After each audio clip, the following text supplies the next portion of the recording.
Terima kasih Anda masih bersama kami dalam Back to Nature. Masih bersama saya Kamidia Radisti dan pakar herbalis kita Hajiani Muhammad yang selalu ceria pada pagi hari ini ya. Alhamdulillah, berkat herbal juga. Betul sekali. Dan pemirsa, Anda baru saja menyaksikan tayangan pendek mengenai penyakit diabetes mellitus, di mana penyakit ini adalah kondisi ketika tubuh kita tidak bisa lagi mengendalikan kadar gula dalam darah atau glukosa.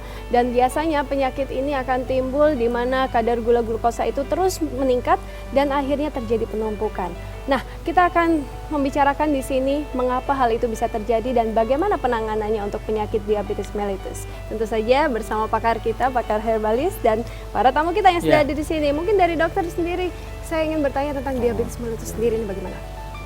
Jadi pengertian diabetes mellitus itu adalah suatu penyakit metabolik di mana itu terjadi gangguan dalam sistem hormonal, di mana hormon insulinnya itu terganggu, diakibatkan oleh karena fungsi organ dari pankreasnya tidak bisa maksimal untuk merangsang insulin untuk memecah karbohidrat. Karbohidrat itu kan yang sepertinya contoh dari nasi atau singkong itu tidak bisa dipecah secara sempurna, akibatnya terjadi penimbunan kadar gula di dalam darah. Akibatnya terjadi hiperglikemi. Nah, terjadilah suatu gangguan organ-organ tubuh. Misalnya, kalau tahap awal biasanya trias trias klasik seperti poliuri, banyak kencing malam hari,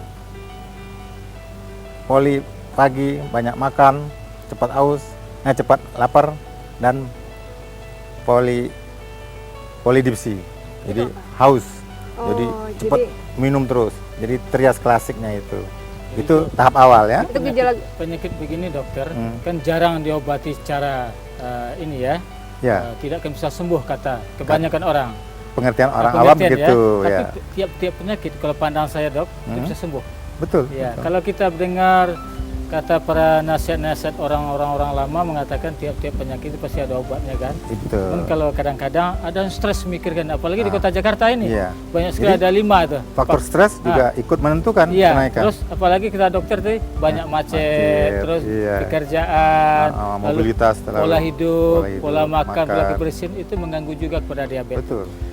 Kalau saya dengar kata Pak dokter tadi, diabetes ini banyak sekali merusak kepada jaringan sel, terutama yang pankreas tadi ya. Akhirnya yang terakhir sekali dokter adalah saraf staminanya. Ya, jadi istilahnya itu kalau tahap lanjut dari penyakit gula itu tidak diobati secara rutin dan tuntas, menyebabkan terjadi komplikasi impoten ya ke organ-organ lain. Impoten kan? Ya, itu terakhir. Ya, itu yang dikatakan sama Bapak tadi. Ini yang paling parah sekali Pak Haji. Bagaimana mengatasinya? Betul. Begitu. Ya Pak ya? Iya, dan dari Bapak Warisula sendiri ada pengalaman nggak?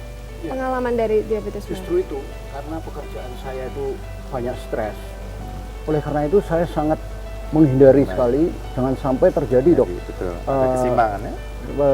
Penyakit ini terkena pada diri saya. Oleh karena itu saya mempunyai pengalaman bahwa ada teman saya yang mana itu dikatakan adalah amputasi sakit diabetes yang basah. Ya, betul. Nah, kemudian kakinya sudah diamputasi, toh akhirnya meninggal dunia. Nah, itu menjadi pemikiran saya bahwa saya harus menghindari. Oleh karena itu, tetapi yang saya masih jadi pegangan saya sementara itu adalah olahraga. Apakah itu benar hanya 100% olahraga diperbanyak? Apakah ada itu penduduk lain untuk menghindari adanya diabetes?